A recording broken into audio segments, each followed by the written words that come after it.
Hey guys, my name's Sam and welcome to Prep Medic. In this week's video, I'm giving a full walkthrough of the chest rig that I use as a critical care flight paramedic.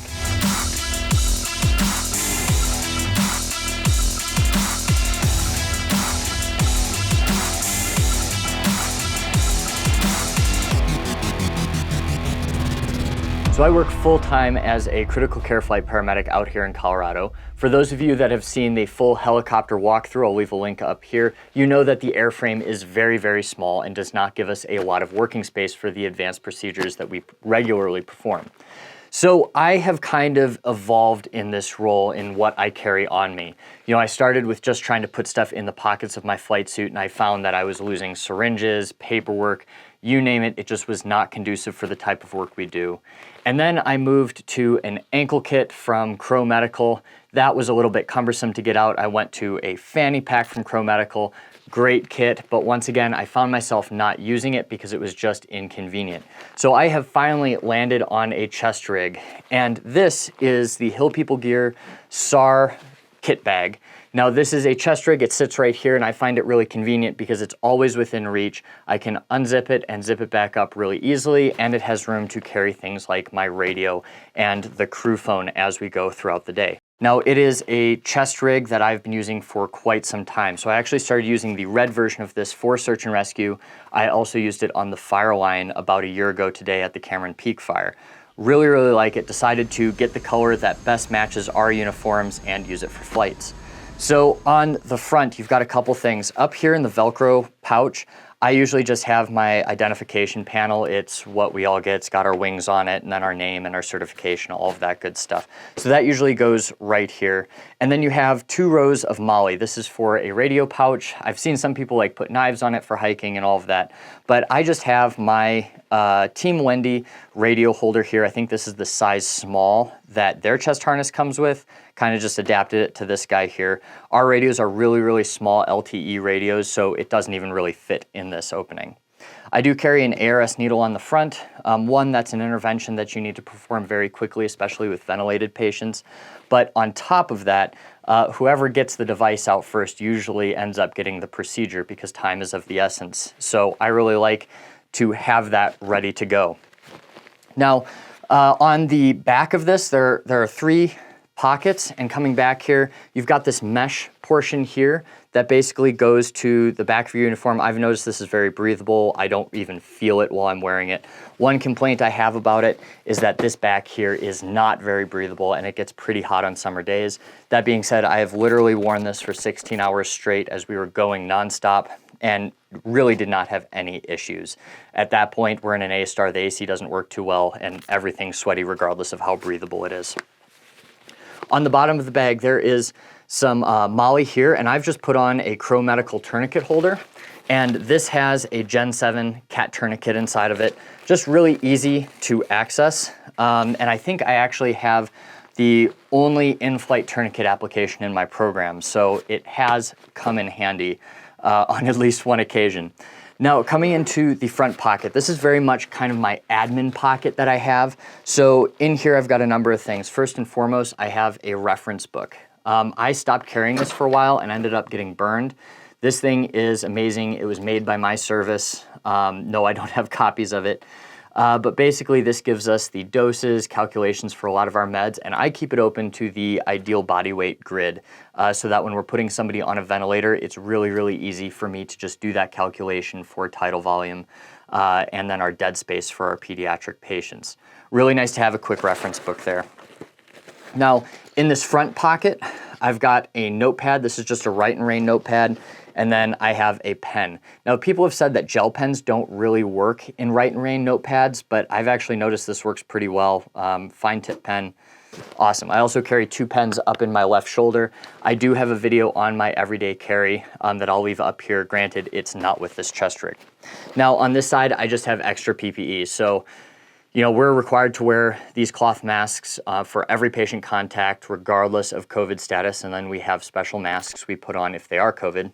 But basically, as I'm taking my helmet off, putting it on, these things like blow off my face all the time with the rotor wash, and I've just found I lose them. So I always carry an extra set, and then I have a pair of gloves in there as well. One last thing, in the front here, I have the syringe holder. I actually have a video on how to make this. It's just some syringe caps here that you can put your syringes on, let it hang in the front of the pack, and it's a really good way to organize your medications. Now this right here is not aseptic, so I have a device in this that will actually allow me to attach syringes to this without actually increasing the risk of infection. We can talk about that a little bit later in the video. This is a clip that comes with this bag. It's just really easy to put this keychain on, and then when I'm not using it, it just tucks right in there and it's not dangling or jingling around, making unnecessary noise. In the main pocket, as we fold this out, so this has a number of things in it. You'll notice that there are two basically admin pockets down here, and I've got some just quick use items. So on this side, I've got my IV start stuff. So I've got a start kit that has a tegaderm, a little bit of tape, tourniquet, just stuff to secure it as well as sterilize the site. And then I've got two needles. I've got an 18 gauge and a 20 gauge. And last but not least, I have a J-loop. So this is just the saline lock that we'll throw in most of our IVs. On the left side, I have a kit for a surgical cricothyrotomy. This is the North American Rescue surgical cric kit. It's with a preloaded bougie. It's just really easy to use, and I found in really stressful situations, it's just nice to have a device that you're really familiar with. So I carry that, and then of course there is a scalpel in this bag as well. I keep those two in there. Now, you'll notice on the back of this is pretty minimal for me. I usually pack a lot of stuff in here. And really what I've found is that this kit is really nice when we are going on a call. If we're doing an interfacility transfer, oftentimes somebody will be like, say on a propofol drip is the most common one. And with that, if the propofol drip's almost out, it's going to be a long flight. I'll ask the sending facility to give us another vial just so that we can change it out, keep the patient adequately sedated without dipping into our own supplies there. So I'll take that bottle and I can just really easy set it in here, zip it up, and that's on my person. I'm not setting it down, forgetting it, you name it. So it's really easy to just fill this up. Also like paperwork and stuff, we're just handed a ton of things from sending facilities, so it's really nice to have a place to put it.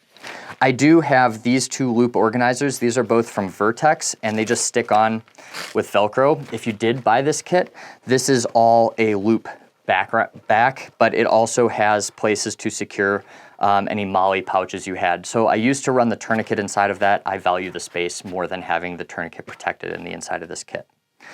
So right here, I've got a TIE Fighter. So this guy right here allows me to connect two syringes. We really use this for our push dose epi and then to dilute our ketamine in flushes so that we're not giving such a concentrated dose. So when you're making push dose epi, you take 1 to 10,000, you put it in a 10 mil flush.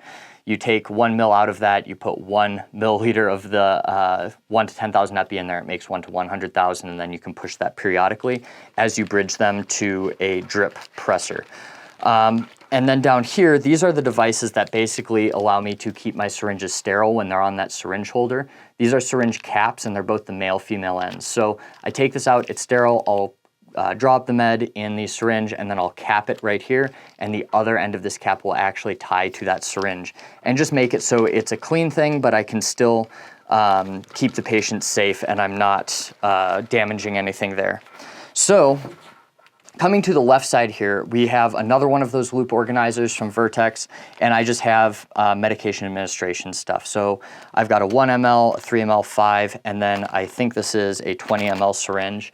This really is only used to drop rocuronium because that's the one med that we have a very, very diluted concentration there. So use that a lot for rocuronium. And then these guys, each of these, I have attached a blunt tip needle on it, and this allows me to drop from vials without actually getting a sharps out. It's right there, I don't have to dig for it. I can just pop this open, connect it to the syringe, draw it up without any issues. So mainly these are for medication admin to a IV line.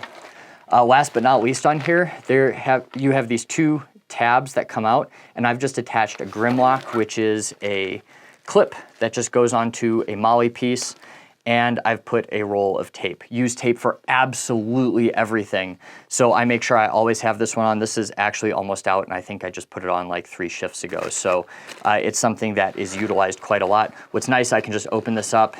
If that's the only thing I'm using on the call, I can just pull it out and then use it as I go without digging into the entire kit.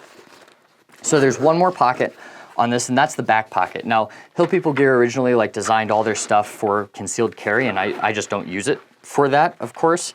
I do not carry on duty, especially not in a helicopter. And you actually just saw one of the downsides of this pocket is that this flap here is meant to kind of conceal that pocket so it can get stuck a little bit. But back here, I have a third Vertex loop organizer, and I just have saline flushes. So unfortunately, this kit's not tall enough to basically accept one of these. You'll have the saline flush sticking out of the top. Some people are cool with that. I've noticed this packaging gets damaged really easily, so I like just keeping it on the inside of the pack, and then I can pull them from either side. I've got them facing both directions. Saline flushes are used to basically get medications into patients, test IV lines, a ton of things, or you can just expel all the fluid from them and use them as a convenient 10 ml syringe. So that's what I have back here, and then I just have an extra loop. If there is something else I want to throw in, I can do that pretty quickly. Now, of course, this isn't everything I carry on my persons in the helicopter. This is just the stuff I felt that I could take off my body and put it on here. So if we're doing like a PR event, something, I don't need to be weighted down with my flight suit with all of that stuff on it. I'm still carrying, a survival kit, trauma shears, headlamp, pens, all of that in the rest of my suit. So if you are interested in that, like I said, you can check out my full EDC video. Guys, if you have any questions, please leave them in the comments down below, and I will see you next week.